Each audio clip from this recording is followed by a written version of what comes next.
24, 25, 26 তারিখে রোহিঙ্গা একটা কনফারেন্স হচ্ছে কক্সবাজারে। এই অন্তর্বর্তীকালীন গভর্নমেন্ট রোহিঙ্গা ইস্যুটাকে খুব সিরিয়াসলি দেখছেন। আপনি জানেন এই বিষয়ে আমরা অনেকের সাথে আমরা কাজ করছি, অনেক দেশের সাথে খুব নিবিড়ভাবে আমরা এই বিষয় নিয়ে আলাপ আলোচনা করছি।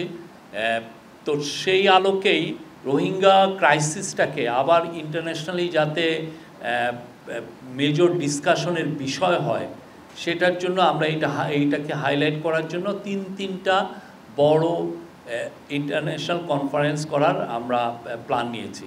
তার প্রথমটা হচ্ছে এই 24 তারিখে শুরু হবে আর 3 দিন ব্যাপী।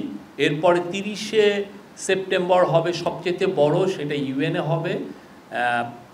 সেখানে আমরা আশা করছি 170টার মতো দেশ পার্টিসিপেট করবে। তার পরবর্তীতে আরও একটা কনফারেন্স আমরা আশা করছি দোহা, কাতারে হওয়ার। We expect that it will be held in Doha. এই 3টা কনফারেন্স। তো এই রোহিঙ্গা এইটা নিয়ে যেটা হচ্ছে সেটা কক্সবাজারে যেটা হচ্ছে সেটা এখানে মেজর ইস্যু হলো আপনারা জানেন রোহিঙ্গা জনগোষ্ঠীর পক্ষে ইন্টারন্যাশনাল ফোরামে যে বাইরে যে তারা যে হিউম্যানিটেরিয়ান ডিজাস্টার যেটা ফেস করেছে বা জেনোসাইড যেটা ফেস করেছে তাদের কথাটা বা ইন্টারন্যাশনাল ফোরামে আসাটা অনেক ক্ষেত্রেই কষ্টকর। সেই জন্য তারা যাতে কক্সবাজারে এই ইন্টারন্যাশনালি এই যে যারা আমরা আশা করছি যে 40টার মতো দেশের প্রতিনিধিবৃন্দ এখানে থাকবেন, অনেক ইন্টারন্যাশনাল অর্গানাইজেশন এবং অনেক ইউএন অর্গানাইজেশন এইখানে থাকবেন। তাদের সাথে এই যে যারা বিদেশি আসবেন তাদের সাথে রোহিঙ্গার জনগোষ্ঠী ইন্টারঅ্যাক্ট করতে পারবেন, তাদের কথাগুলো বলতে পারবেন, তারা তাদের যে ভয়েসগুলো তারা রেইজ করবেন। এটা কক্সবাজারে এই ঘটনা এটা হবে এবং এটা 24 তারিখে তাদের সাথে ইন্টারঅ্যাকশনের একটা ডেট আছে।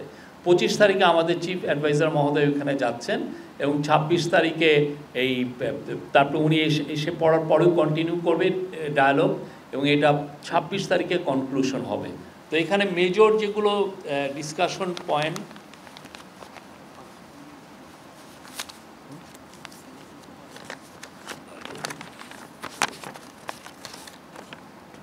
প্রথমটা হচ্ছে যে special session with Rohingya representative.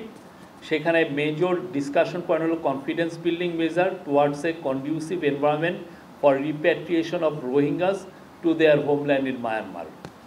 তারপরে নাম্বার 2 হচ্ছে আপনারা জানেন যে রোহিঙ্গাদের হিউম্যানিটেরিয়ান অ্যাসিস্ট্যান্সটা অনেক কমে এসছে, তো সেইটাকে আবারকে রিফোকাস করা, humanitarian assistance to the Rohingya people, এইটা একটা নাম্বার 2।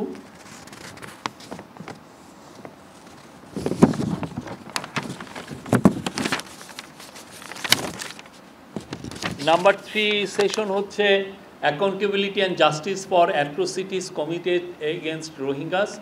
অ্যান্ড নাম্বার 4 হচ্ছে ways to sustainable time bound actionable roadmap for resolution of A Rohingya crisis. এই 4টা বিষয়ে মোটামুটি অনেকগুলো সেশন হবে, এগুলো নিয়ে আলাপ হবে।